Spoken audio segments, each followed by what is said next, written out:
Welcome to another episode of Dan's Jams. Today we're doing Nickelback.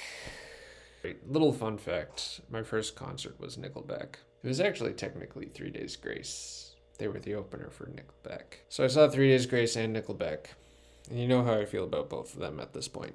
My mom had total control over the radio station in the car growing up, so whenever I'd hear my dad's music, I'd be a little more intrigued. It was just something different, so I got into Nickelback at the time. And you know what? I'm tired of pretending that all Nickelback sucks, okay? They do have a decent track or two. There are worse artists out there. I could be reviewing Tom McDonald, or the guy who did Tickets to My Downfall. Don't remember his name. If they really wanted to be, Nickelback could be okay. But they don't want to be, which is what we're going to get to in this video. Emotionally, this album's very resentful, it's very frustrated, wounded, and it also has this sort of masculine armor to it, like this sort of toughness, almost like this determination. Best tracks, How You Remind Me, obviously.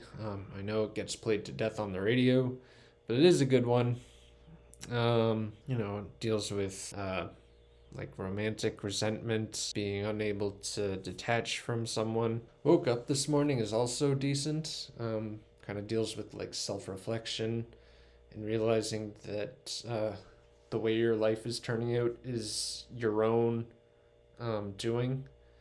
And the closing track, Good Times Gone, is actually also fairly decent. It deals with like nostalgia, loss, and it's also over 5 minutes long, which is something you would never see present day Nickelback do. Too Bad is also not too bad. Deals with abandonment and family resentment. It kind of hints at poverty. One thing I'll give this album praise for is that this is when Nickelback actually wasn't afraid to, tackle more serious issues, like Never Again came in swinging with a track about domestic violence. But then the worst tracks on this album are actually pretty bad. Hollywood tries to switch things up by having this churning guitar that kind of comes and goes, and then they add some saturation to Chad Kroeger's voice, and I don't think it really works well. There are tracks which do this same thing or a similar thing like Hangnail, but they execute it better. Where Do I Hide It isn't very memorable either. It feels like the band just needed to reach the bare minimum number of tracks to get on the album, and so they stuck it on there. Doesn't have a very memorable chorus or anything like that. The lyricism's pretty direct, but it's more vulnerable than other artists, so I can be a little more forgiving. In terms of production, it sounds like another rip-off